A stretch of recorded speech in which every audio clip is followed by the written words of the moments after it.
بسم اللہ الرحمن الرحیم۔ 3 جگہوں پر بیوی کو اکیلا مت چھوڑنا۔ دوستو، آج میں آپ کے لیے ایک ایسی جانکاری لے کر آئی ہوں کہ جس کو سن کر آپ حیران رہ جائیں گے، کہیں یہ غلطی میں بھی تو نہیں کر رہی ہوں۔ حضرت علی نے 3 ایسی جگہوں پر فرمایا کہ جہاں پر اپنی بیوی کو اکیلا بھول کر بھی مت چھوڑنا۔ دوستو، حضرت علی کے تیسرے نمبر کی فرمان کے بارے میں سن کر آپ کے پیروں تلے زمین کھسک جائے گی کہ یہ غلطیاں تو آپ اکثر کر دیتے ہیں، اس لیے آپ اس ویڈیو کو مکمل دیکھیے۔ اگر کوئی شخص اس 3 جگہوں پر اپنی بیوی کو اکیلا چھوڑ دیتا ہے تو وہ بعد میں بہت زیادہ افسوس کرتا ہے، اور دوستو یہ انسان کی زندگی کا ایسا پچھتاوا ہے، کسی کی شکایت وہ کسی سے کر بھی نہیں سکتا، اور اندر ہی اندر وہ دھڑ کر اپنی زندگی کو ایک ویران گھر کی طرح لیتا ہے، جس گھر میں صدیوں سے کوئی نہ رہتا ہو، اور وہ گھر اندر اور باہر سے کھنڈر بن جاتا ہے۔ دوستو، آپ سے ایک گزارش ہے کہ اگر آپ میرے ویڈیو کو پہلی بار دیکھ رہی ہیں تو چینل کو سبسکرائب کر لیں اور بیل آئیکن کو پریس کر دیں، اور ویڈیو کو لائک کرنا بالکل بھی نہ بھولیں۔ دوستو، یہ 3 جگہ کون سی ہیں یہ بھی آپ کو اس ویڈیو میں بتائیں گے، اور قرآن کی روشنی میں اپنی بیویوں سے محبت کرنے پر اللہ تعالیٰ کتنا خوش ہوتا ہے یہ بھی ہم آپ کو بتائیں گے۔ ایک بار ایک شخص حضرت علی رضی اللہ تعالیٰ عنہ کی خدمت میں حاضر ہوا، اور اس کے ساتھ اس کی بیوی بھی تھی۔ وہ شخص کہنے لگا، اے امیر المومنین، یہ میری بیوی ہے اور یہ مجھ سے محبت بالکل بھی نہیں کرتی۔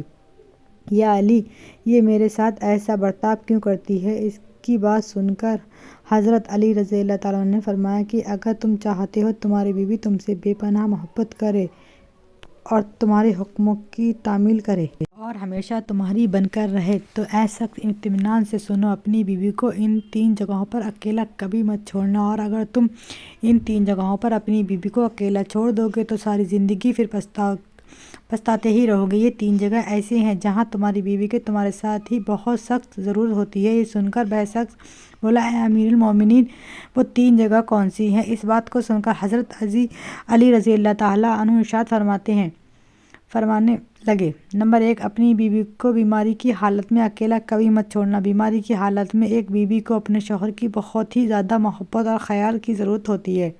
نمبر 2، غیر مرد کے ساتھ کسی مرد کو یہ گوارا نہیں ہوتا کہ اس کی بیوی غیر مرد کے پاس ہو۔ اگر کسی مرد کی بیوی کسی غیر مرد کے پاس ہو تب اس مرد کو چاہیے کہ اپنی بیوی کو غیر مرد سے بچائے، کیونکہ ایک حدیث کا مفہوم ہے کہ رسول صلی اللہ علیہ وسلم نے ارشاد فرمایا، جب ایک عورت غیر مرد کے پاس ہوتی ہے تو ان دونوں کے بیچ میں جو تیسرا شخص ہوتا ہے وہ شیطان ہوتا ہے۔ شیطان انسان کے پیچھے اسی لیے پڑا رہتا ہے کہ اس سے کوئی نہ کوئی غلط کام کروا دے، اسی لیے مردوں کو چاہیے کہ وہ اپنی بیوی کو سب سے پہلے پردے کا حکم دے۔ نمبر 3، عزت بڑھانے میں دیری نہ کرے۔ ایک عورت کو اپنے مرد سے ہمیشہ عزت اور پیار ہی چاہیے ہوتا ہے۔ اگر یہ 3 چیزیں ایک عورت کو اپنے شوہر سے ملتی رہیں تو وہ ہمیشہ اپنے شوہر سے خوش رہے گی۔